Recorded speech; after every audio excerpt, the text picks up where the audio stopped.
Hi, everybody, and welcome back to Homestead HQ, where we talk about homesteading and preparedness. This is Shelly. And I'm Jason, guys. Welcome back for another awesome episode of Homestead HQ. We'll get some stuff out of the way real quick. Our first sponsor and one of our major sponsors is VacMaster. They make commercial chamber sealers and butchery knives. They've got a whole line of chamber sealers that are awesome. I use it at least once a week down here at my place. I use their knives a lot. They're butcher knives. We use them for butchery, but I also keep some in the kitchen, and they're just amazing. But if you go to VacMasterFresh.com, use the coupon code Homestead, and you can save 15% off your order. They've also got an additional sale going on this month. The rest of, the rest of August. If you're listening to this in August, there's a sale going on this month too. It'll give you notification, or like when you get on their website, it'll tell you a code and everything. But use that code and Jason's code, and maybe you'll get a double discount. Who knows? Yeah. I think they're giving away some free tables with certain chamber sealers. They're giving a free stainless steel table, which, I mean, if you price stainless steel tables, those things are not cheap right now. Yeah, they're expensive. I know I bought one for the shop a while back, and I think I paid close to $300 for that thing. Wow. I was like, holy crap. So, yeah, check out VacMasterFresh.com. Use the coupon code Homestead to get 15% off your order. Shelly, what have you been doing? Is the fence up yet? Nope. No fence. I think we're, let's see. I want to say I'm a week into, he told me it would be 3 weeks before he got to it. And I'm a week into that. So hopefully in 2 more weeks, maybe. He told me he was going to contact me a week early so we could, call the 411 people or whoever those are that tell us what's buried out there and all that. Which we actually, at our old property, we put a deck across the front of our house, like the whole front of our house. And we called that 411 number, and they never came out. They scheduled a time, and then they never showed up, and we called them back, and they never came out. We just put the deck up. So I don't know. I don't know if we're getting a response. Randy keeps saying, well, if we call them, they're going to go show up. So I don't know, but hopefully soon. I've called 811 many times, and there's so many is it 811? Okay. Yes, 811. I've called so many times, and they've messed stuff up. I mean, we've hit utility lines before, and it's like, y'all didn't mark it right, so it's not my fault. So wow. As long as you don't dig the rainbow root up, you're okay. Which that's the fiber optic cables. You're in big trouble then.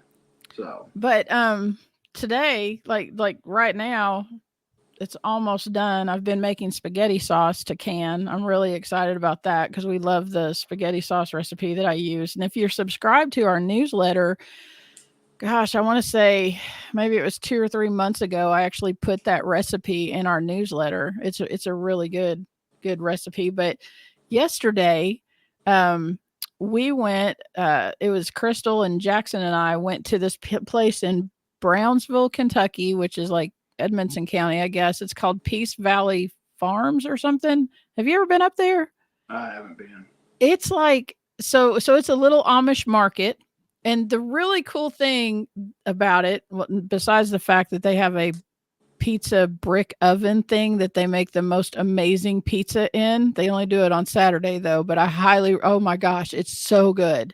And it's like sourdough crust and all of that. But they've got this little market, this little store set up, and it's in the midst of all of these. There's houses all around it, just little farms all around it. And they're all Amish. And so they all bring stuff to the little market that they have there. And I don't know. It was just, to me, it was kind of like an ideal setup for, like stuff that we do. And to have, that whole community, they support each other. Everybody brings stuff to the little market. It's a way, and they get tons of visitors, and it's a way for them to, make money on everything that they do. I was super excited. I don't know if I'm supposed to talk about this or not, but I was super excited because one of the guys there sells raw milk. And I recently had a chance to try some raw milk, and probably about, I guess about 4 years ago, I'm a milk drinker. I love milk. And I would drink at least a glass, if not 2 glasses a day. We would go through a gallon in probably 4 or 5 days. I loved milk. And about 4 years ago, I stopped being able to drink it. It made me sick every time I drank it. Raw milk does not do that. Was this raw cow milk or horse milk? Cow milk. Okay. I didn't see nobody out there milking horses. I wanted to clarify. But yeah, I was really excited to get raw milk, and I would really love to have Emily or somebody on here so we could discuss raw milk and the benefits of it and all that kind of stuff. I know it's a big taboo thing, and you have to, like do herd shares or however, I don't know. Like the guy that I brought it from, it's got on the thing that it's for pet use or animal use. And that's how it has to be sold. But I was shocked when I drank the first time I tried this, and it didn't upset my stomach at all. Like I was amazed. I thought, oh my God, I might be able to start drinking milk again. And I know raw milk is great for your gut biome. I know it has like those healthy bacteria and stuff in it, but yeah. I see you could get Ginger and you can milk her. She'll give plenty of milk. Ginger is a big cow. She's a big cow. But she's nice as can be. She can live at your house. I don't want to milk Ginger. Milk. I don't want to do it. Hey, I milked her and she just stood there and was like, she gave me that look. It's like, tell me when you're done. So, right. How about you milk Ginger and then you give me the milk? Because I'm tired of dealing with Ginger. Oh, we'll see. There you go. Ginger is probably going to the stockyard on Tuesday. Aww. I've had enough. Unless somebody comes and buys her. That means Ginger's probably going to go to the, like be butchered or something. No, somebody will buy her to breed her and keep her. Yeah, I hope somebody keeps her. That makes me sad. Well, that's what I'm gonna tell everybody. I don't know. So that's what you're telling yourself and your wife and your son. Yeah, Mark, he can go on and be hamburger for all I care. So right. Honestly, if it wasn't such a pain in the butt, I'd keep both of them and I'd just put Mark in the freezer. But I'm just like, I'm tired of dealing with them. Mark's a little twisted. I don't. Yeah. He's kind of a weird. I don't know. Something ain't right in that cow brain of his. Well, he's just, I never put a halter on him and halter broke him. So he's, kind of wild a little bit. Well, and he's always trying to mate with his mama. Well, that's the Edmonson County in him, I guess. So, or the West Virginia kind of deal. So. Yeah, don't be that way. He might have been hanging out with Chase too much. So. But nothing like, yesterday I've been working on, and it's sad to say, but the food forest has been neglected. There's still strawberries down there, honestly. So I'm still getting some berries. If we had a little bit more rain, I probably would have more berries, but we've gotten storms. We got storms yesterday, pretty good amount of rain yesterday and last night. So there's probably going to be some more berries down there, but it's bad to say, and I feel bad. I took 3 tractor buckets, heaped full of weeds out of the food forest yesterday. And that's not even all that needs to be taken out. I'm talking. At least you've been down there weeding though. Well, it really doesn't look that bad. When you pull up, it doesn't look like my garden out here. At least you're doing better than that. And some of these weeds, like I didn't want to disturb the soil and all my mulch layer and everything in there.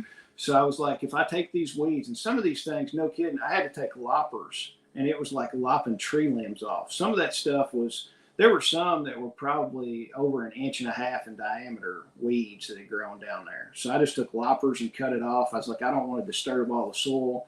So I did that. But yeah, 3 tractor bucket loads full of weeds that I took off. And I tell you, a lot of the small stuff, I would just pull up some of the smaller weeds, because once the weeds get so big, they've got such a root ball on them that when you pull that up, you're a basketball size hole that you've created. Yeah. And I'm like, I don't want to do that. But like the smaller stuff, I just went ahead and pulled up, and it just had a little bitty taproot.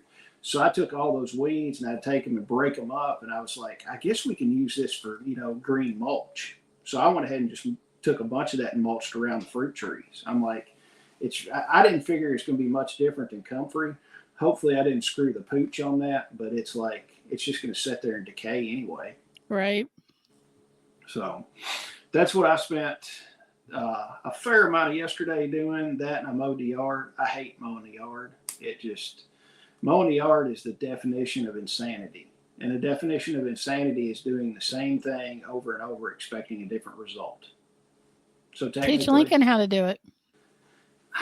yeah, I told him, I was like, I can't wait till you get just a smidge older. I'm gonna let you mow the yard. And he's like, I don't want to mow the yard. It's scary. I'm like, all you gotta do is just drive the mower around. And he's like, okay, maybe. So as soon as he gets old enough, I will let him mow and I will let him weed eat, and then let him be the insane person and not me. There you go. So, but that's about all that's going on. I've got four jobs going right now with my contracting business. So I'm just driving. I'm driving all the way. I've got jobs spread from Hendersonville to right in the edge of Barron County.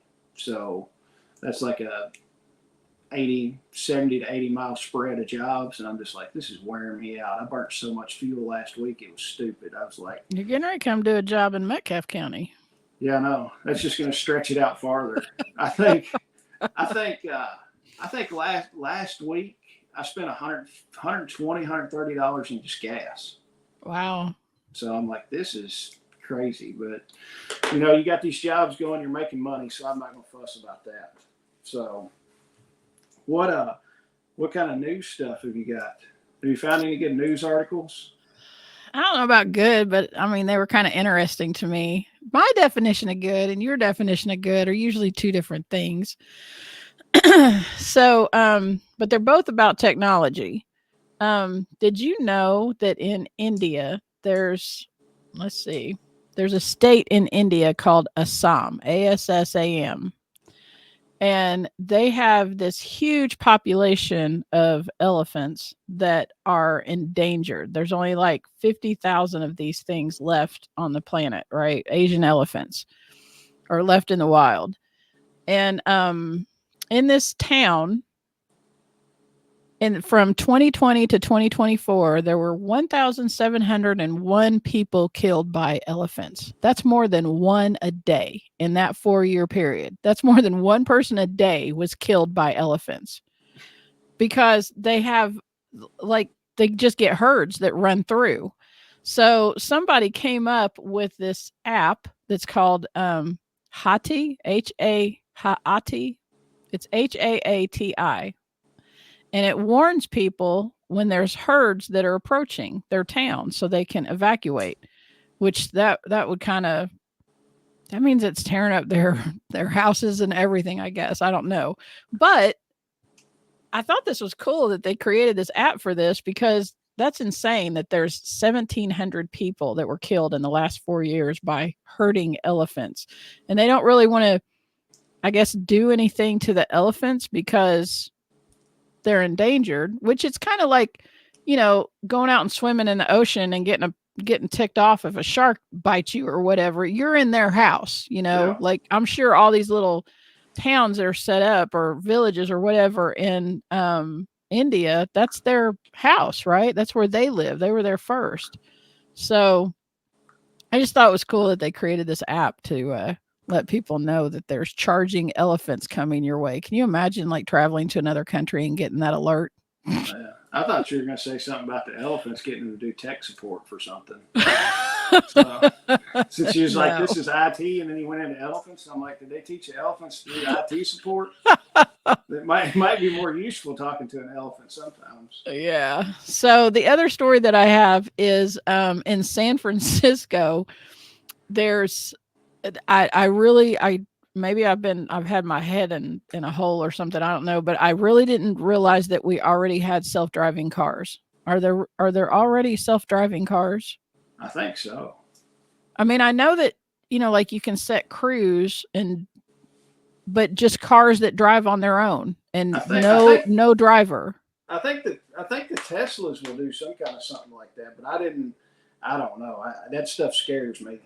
So in San Francisco, it says autonomous Waymo, WAYMO, autonomous Waymo cars are causing headaches for San Francisco residents. These self-driving cars, they have parking lots for them.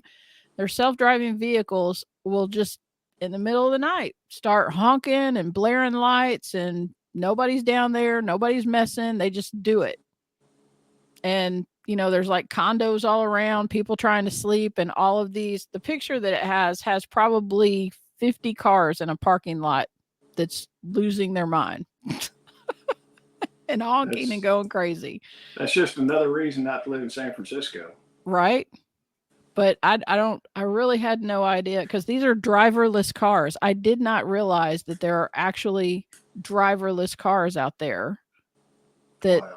I mean, I've heard about it. You see it in movies and stuff like that, but there's actually driverless cars. I guess so. I don't know. That's the last thing. That's the last thing I would want. Probably not going to be coming to Kentucky anytime soon, right? Probably not. I mean, the whole driverless car thing, or even one of the Teslas where you can put it in like whatever remote mode or whatever it is, right? That just makes me nervous. I want to have. Hell, I barely like riding with somebody. So I mean, it's bad to say I'm over there stomping the brake and stuff like that when I'm riding with some people. So. Well, what about if they're going to use these things for, like, say, delivery or something like that, and there's nobody driving the car? What's to stop this thing from, like, running over somebody or plowing into somebody and causing a wreck or something? And I know there's probably people out there that support this stuff that are like, well, it's probably safer. They have all these sensors and they can stop, and all of this kind of stuff. There's always something going on. I've seen, dude, my computer at work does crazy crap. Like, my email will start acting funny. You can't tell me that these things can't get viruses or whatever and do crazy stuff. That's what blows my mind, that this is even allowed, that there would be a vehicle running around that nobody is manning. I don't know. Yeah, or maybe I'm just being naive, I guess. I don't know, but it freaks me out. I mean, somebody could hack into it and control them. Exactly. And that goes back, all these people now, they want these smart houses. It's like, oh yeah, I want to be able to do all this stuff in the smart house. Yeah, and then Big Gov is like, oh, you've got your thermostat set at 68. We're going to change that. You're going to have it set at 77. Oh, I know somebody that has one of those, that, like, her fridge tells her when she's out of certain food, and when she comes in, the house greets her, and she tells it what temperature, all of that stuff. She talks to the house, house talks back. It's crazy. Yeah, I mean, if I could find, well, now I don't have a smart thermostat on my house, but I've got one of the LED. It's not hooked up to Wi-Fi or anything like that. Right. I would love to go back to one of the old school ones with the little mercury switch in it. I mean, use one of those, and then I don't have smart locks on the doors or anything. It's just you got to have a stinking key to get in there. I'm old school about that. Yeah, so. That's our house is old, so yeah, we have all the old stuff. Yeah, that, and then another thing, people put stinking. I mean, we've got security cameras at our house. None of it goes to the cloud or anything like that. But some of these people have security cameras inside their house, and it goes to the cloud and it's recorded on the cloud. And it's like, what if you're walking through there naked and somebody hacks that? And then they get you, and I talked to one of my friends about it. I'm like, you're stupid for having a camera inside your house. You walk through naked, somebody grabs that off the cloud and sticks it on the internet. And then it's like, yeah, I saw you naked walking through your house and it's hacked. I'm like, there ain't no way I'm having that crap. Right. So I wouldn't either. Yeah. But that's the news for the day. Yeah. Well, we'll move into the main topic. And this is some good news here. Signature Solar. We have an affiliate link with Signature Solar. Signature Solar is signed up. They're one of our sponsors for the festival. Super excited about that. You can go. We got an affiliate link with Signature Solar. You can click on the affiliate link and go in there. And one of the disclaimers on this, I did talk to Signature Solar. The affiliate link does not have any discounts on it. Their prices are already so much cheaper than anybody else's. And I had a discussion with them on Friday about this. I'm like, hey, can we do any kind of discount code, anything like that?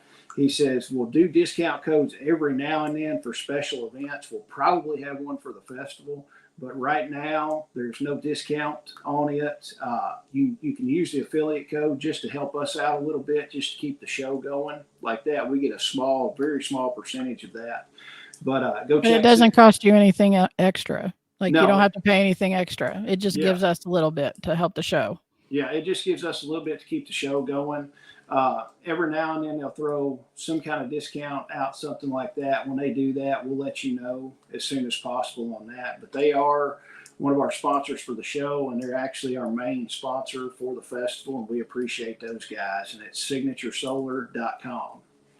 So, main topic of the day, and we're just gonna kind of scratch the surface of this, kind of building a comprehensive emergency kit. We could do 30 shows just on building a kit and just take each one at a time.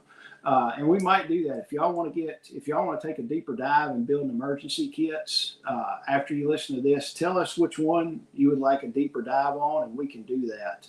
I came up with some of the stuff. This is a kit to get you through mainly like a natural disaster, tornadoes, floods, earthquakes, something like that, power outages, or any kind of other event that's going to kind of disturb your day-to-day life. This is by no means all-encompassing everything that you need to get through a disaster. But the emergency kit, first thing that you're going to need is water. If you don't have water in your emergency plan, you're pretty well toast, in my opinion. The general thing is a gallon a day per person. That's just a bare minimum.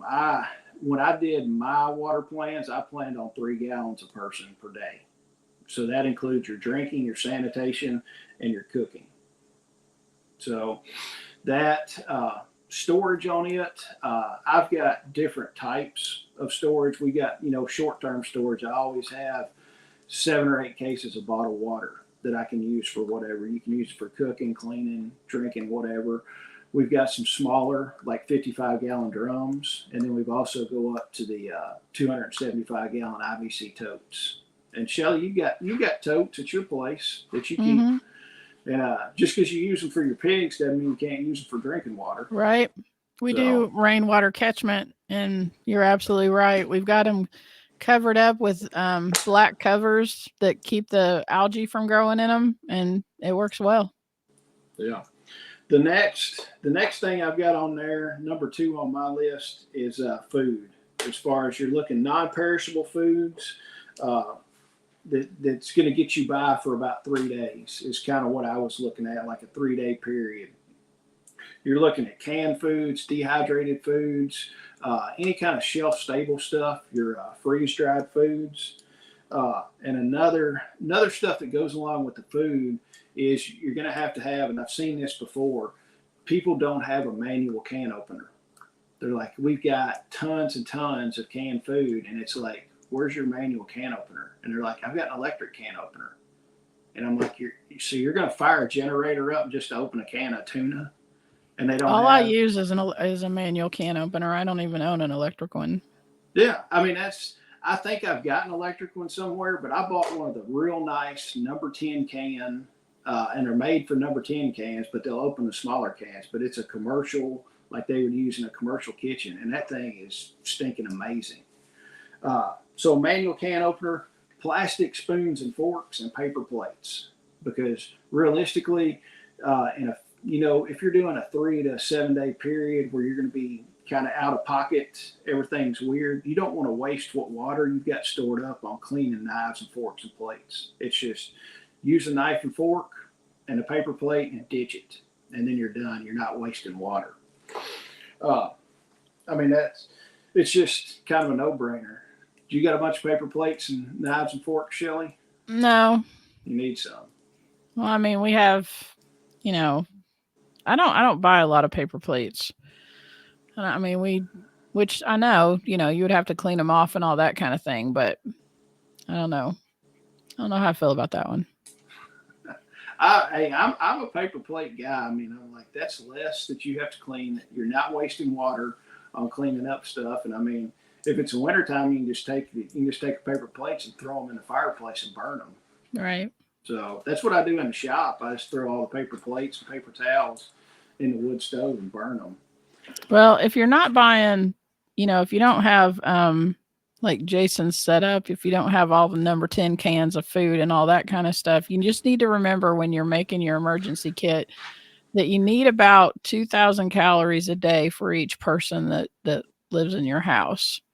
So, and you may not, you could probably ration that out, that kind of thing, but the more, if there's problems, so like say you got to walk from one place to another, you need calories in your body to do that. If you're going to have to, like take down a tree or, do any kind of exerting work outside or anything like that, you've got to have calories in your body to do that.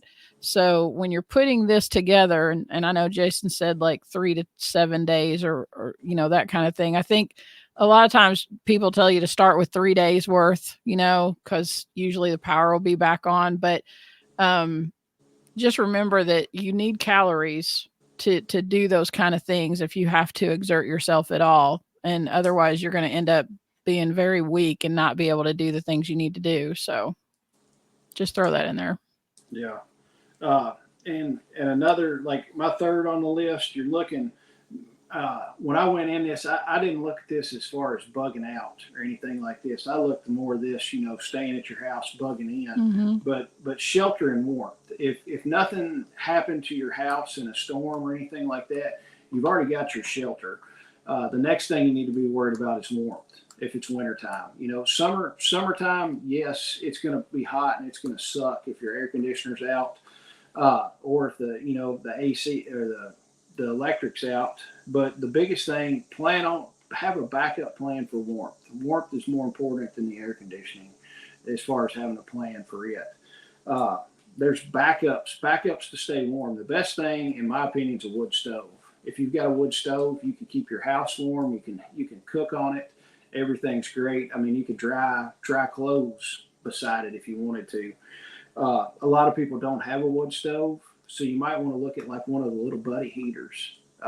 I use a little buddy heater down here in the office. If I'm just going to be in the office for a little bit, I'll throw, that little buddy heater, turn it on. It's a propane heater, and it'll heat this place up and just flat run you out of here.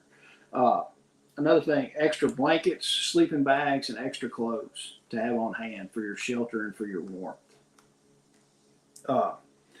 Another thing, first aid kit. I mean, just start with a basic first aid kit. It doesn't have to be, a $1,200 or $1,300 stomp bag, a hospital on your back. It can be just a basic first aid kit, for minor stuff and everything like that. And then you can build on it as you go. But that should include, over-the-counter medicines and your prescription medicines. Have some backup, especially your prescription medicines. Those are harder to get than just the over-the-counter stuff. It's always good. Shelley, how many times have you used your first aid stuff? Oh, the stuff that I learned from Chuck, I think we're at like, when did we do that class? Was that 22? I think so. Seems like it's been a while. Probably. So like in the last 2 years, I'm going to say 6 to 8 times I've used what I learned in his class, and, started building a first aid kit based on the stuff that Chuck told me to start getting. And, even I have right now, I've got a first aid kit in the bathroom. I've got like an IFAC sitting right over there, right by my front door. And then, I've got a tote in the bedroom that's full of supplies, a great big tote. And even with all of the stuff that you have, and now, that we're kind of getting into more than just like an emergency kit, right? But even with all of the stuff that I have, it's still not enough. Like, if you had 10 cases of gauze, you really should have 10 or 20 more. I mean, you go through that stuff really quick when you have an emergency. And if you're building an emergency kit, if you have something happen at home, that you have to tend to, and you can't get, to a hospital or anything like that, you can use up those supplies really fast. So, all of the things that Jason has listed so far are definitely all important, but a first aid kit is just as important as those other things, because when you don't have it, then you're screwed. It's not going to be a fun day. Yeah, and we're really talking, a 3 to 7 day kind of thing, Yeah. not a total grid collapse. So a small to mid-sized first aid kit is going to do a lot of stuff. You're not going to have, and in a 3 to 7 day, you're not going to be, a grievous wound or something like that. You're only going to care for it for, at the most a week, and then if everything's back up and running, then you can go to the doctor or the hospital, and they can care Yeah. for it that way. Tools and supplies, stuff to keep on hand. I mean, there's you should have some kind of toolbox. I've got more tools than I know what to do with. There's tools sitting on my bar. There's tools in the kitchen cabinets. If I ever need a screwdriver or pliers, in my house there's probably a dozen screwdrivers and a dozen pair of pliers that I can grab. But stuff, screwdrivers, pliers, wrenches, small hand tools, stuff to keep in the house where you know where they're at, just for doing small tasks and stuff like that. If you've got to fix something in an emergency, you've got it. Uh, Flashlights. I don't know how many people don't have flashlights in their house. I mean, it's like, I've seen people, it's like, well, the power went out and I didn't know what to do. And I was like, well, didn't you get your flashlight? And well, I got a flashlight on my phone. Well, don't you have another flashlight? I mean, there's flashlights staged all through my house. One of the best things I bought, they're Coleman battery. I think they're a Coleman brand. They're a battery operated rechargeable lantern, and those things are amazing. I mean, they last. The charge stays on them forever. And I think I've got a dozen of those, and there's one in each room, one in every closet, and then there's a bunch downstairs. So if the power ever goes out, everybody knows where those things are at, and everybody comes through walking around with their lantern, and the house is just lit up like Christmas with all these lanterns going. But yeah, flashlights. It wouldn't be bad to have a battery operated radio to where you could tune into the radio station, and one that's got like the NOAA weather is great to have. Uh, and then some of the other things that, I mean, most people should have some of this: duct tape, plastic sheeting, rope, and garbage bags. Just extra garbage bags. There's so much stuff you can do with extra garbage bags. I mean, you can duct tape them around your feet to keep your feet from getting wet. You can cut some holes in them, put them over your head, use them as a tarp or a poncho. Just stuff like that. How many flashlights do you got in the house, Shelly? We got probably, I guess, half a dozen. Yeah. Uh, personal personal items. Some stuff if you've got. I mean, think of some of the personal items that you could use. I'm talking like copies of your identification. Your driver's license, your concealed carry, stuff like that. Insurance policies are always a good thing to have backup copies of it. It's always nice to have your medical records, whether it be in a digital form or in a hard copy form. I know we took all my family, we've got hard copies of medical records to where if somebody needs to look at it, there's an actual hard copy that they can read and look at. Cash and small bills.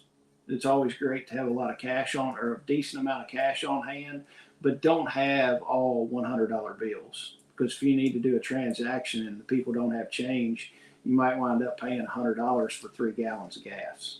But if you've got ones and fives and tens, you're a lot better off that way.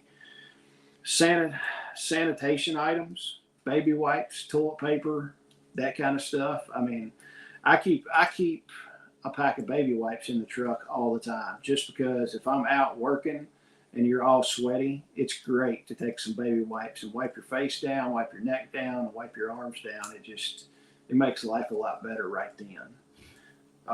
Comfort items, books, playing cards, board games, stuff like that. I mean, if the power's out and you're in some kind of disaster, the TV's not going to work. The kids are going to want to do something. You might wind up getting bored. So it's good to have some like hardback books to read, some playing cards and games and stuff like that.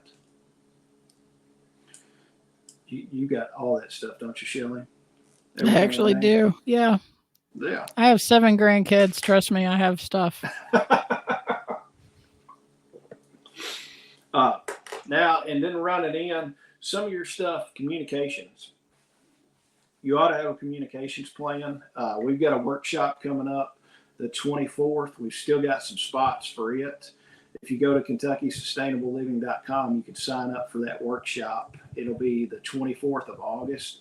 But it's how to build a family and group emergency communications plan using radios.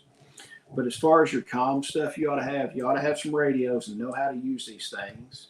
And also, one thing I see a lot of people, before cell phones came out, I mean, you knew all these people's phone numbers and you had them memorized. I mean, like I had my parents' phone number memorized. I had my aunt and uncle's phone number memorized, my buddy's phone number memorized. But have a written down emergency contact list. You know, if for some reason the cell phone networks are down and the landlines are still working, you've got a written list of people that you can call if these people still have landlines. I don't know how many people still have landlines anymore, honestly. I'm sure there's some out there. I know my Aunt Runell still has a landline. I'm sure there's some out there that have some, but probably not so much in city areas, I would think. Yeah. And then some of the special considerations you might have for your own personal thing is if you've got infants, your pets, and elderly or disabled people. All three of those are going to have special considerations that you need to kind of look into. What stuff extra and special are they going to need? And another thing that I was looking at is, like we've talked about some of this, you really need a backup power supply too, whether that be a gas or diesel generator or propane generator, or it could be solar, like your solar generators with solar panels to charge that. And I mean, it depends on how long you're going to go. I've got multiple size generators for my place, depending on what we're going to do and how much power we actually need. They're multi-fuel. I've got gas, propane, and diesel generators, and a solar generator. That's the nice thing. A solar generator is not going to make any noise, and you can use it for a lot of things, depending on what size solar generator you got. That is kind of my list of kind of a comprehensive emergency list for 3 to 7 days. And of course, you can build on that too. This is not 100% take my word on it all the time. This is the only thing you're going to need. But this is a basic thing that you can keep going and building on as time goes on. And then there's specific items that you might want to throw in there that I've left out for you. You got all that, right, Shelley? I've got most of it. Yeah. I would just add one thing to that. Make sure that, depending on, again, with the food, depending on what you're stocking your emergency kit with, rotate out food. Use if you have stuff that it is expiring, like if you don't have a 10 number 10 can that lasts for 25 years or whatever, if you're not stocking it with stuff like that, rotate it out and buy new stuff, put the other stuff back into your emergency kit and, just use it. Don't let it expire and throw it away. And I mean, I don't know how I feel about expiration. Well, I do know how I feel about expiration dates. I don't think they're, it's like, it'd be best to, that kind of thing. It's not a hard and fast rule with me, I guess is what I'm trying to say. But there are some things that do go bad. So just be checking that periodically every 6 months or a year or whatever and rotate that stuff out. You can rotate your water. You can restock with fresh water, that kind of thing. Just keep, check on it. Set a reminder on your calendar or your phone or whatever and check on it periodically to check your supplies and make sure they're all still in, good working order, especially those batteries and stuff like that. Yeah. All right. Q&A time. I've got a couple comments. Do you have any questions? I've got a couple comments. Or I've got one question here that somebody put in. Let me go look. You can go ahead and do yours. All right. We got from episode 5, Kim Galloway. She says, I have a couple questions. What is the best way to store water? 1 gallon, 5 gallon bottles. How long does it last? My other question is, if you buy rice and beans from the store and the expiration date is in a year or two, can putting them in Mylar bags make them last longer? Thank you. First question, Kim. It depends on what you're going to do, what your physical abilities are. If you're, a 25-year-old guy, you can manipulate a 55-gallon drum fairly easier, or a lot easier than you can if you're a 75-year-old woman. And it depends on what you're wanting to do.